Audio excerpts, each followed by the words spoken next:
जाने मौत के बाद क्या होता है आत्मा के साथ, जानकर कांप उठेंगे आप।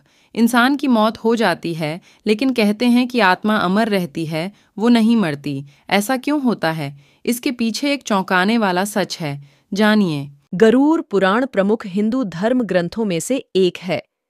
किसी की मृत्यु के बाद घर परिवार के लोग ब्राह्मण द्वारा ये ग्रंथ सुनते हैं। इस पुराण में भगवान विष्णु ने अपने वाहन गरुड़ को मृत्यु से संबंधित अनेक गुप्त बातें बताई हैं। मृत्यु के बाद जीवात्मा यमलोक तक किस प्रकार जाती है, इसका विस्तृत वर्णन गरुड़ पुराण में बताया गया है। आज हम आपको गरुड़ पुराण में लिखी कुछ ऐसी ही खास व रोचक बातें बता रहे हैं। 8 गरुड़ पुराण के अनुसार जिस मनुष्य की मृत्यु होने वाली होती है वह बोलना चाहता है, लेकिन बोल नहीं पाता।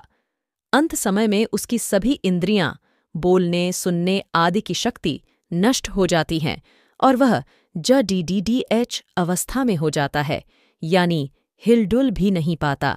इसके बाद उसके मुंह से झाग निकलने लगता है और लार टपकने लगती है। उस समय 2 यमदूत आते हैं।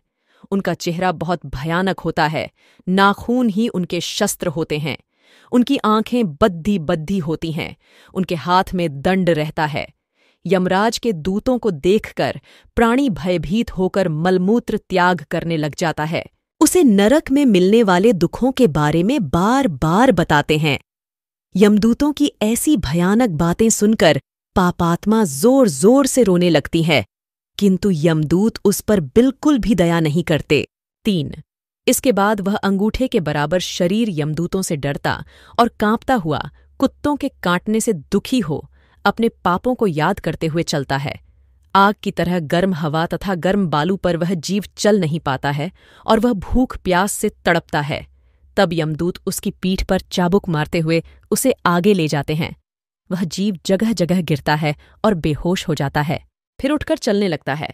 इस प्रकार यमदूत जीवात्मा को अंधकार वाले रास्ते से यमलोक ले जाते हैं।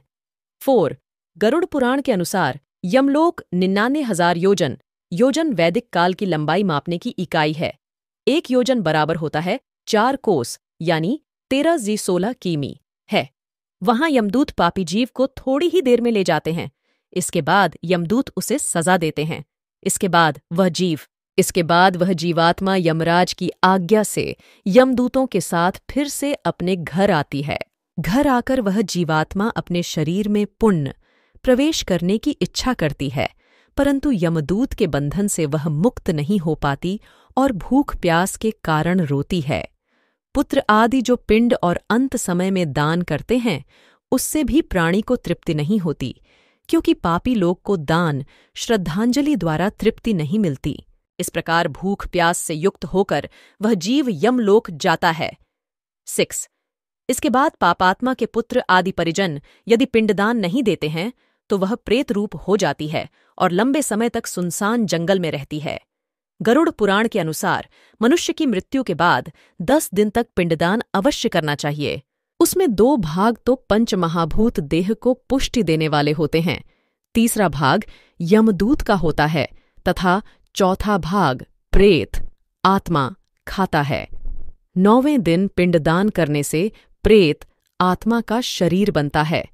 10वें दिन पिंडदान देने से उस शरीर को चलने की शक्ति प्राप्त होती है। शव को जलाने के बाद पिंड से अंगूठे के बराबर का शरीर उत्पन्न होता है। वही यमलोक के मार्ग में शुभ अशुभ फल को भोगता है।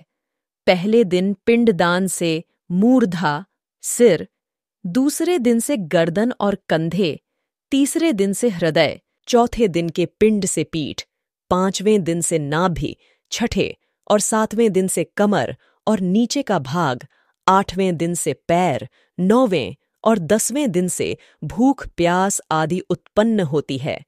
ऐसे पिंड शरीर को धारण कर भूख प्यास से व्याकुल प्रेत 11वें और 12वें दिन का भोजन करता है। यमदूतों द्वारा 13वें दिन प्रेत आत्मा को बंदर की तरह पकड़ लिया जाता है।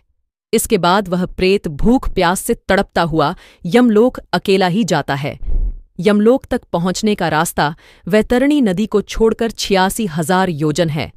47 दिन लगातार चलकर आत्मा यमलोक पहुंचती है। इस प्रकार मार्ग में 16 पुरियों को पार कर पापी जीव यमराज के घर जाता है। इन 16 पुरियों के नाम इस प्रकार हैं: सौम्य, सौरिपुर, नगेंद्र भवन, गंधर्व, शैलागम, क्रौंच, क्रूरपुर, विचित्र भवन, बहवापाद, दुखद, नानाक्रंदपुर, सुतप्त भवन, रौद्र, पयोवर्षण, शीतढ़, बहुभीति। इन 16 पुरी जाते हैं।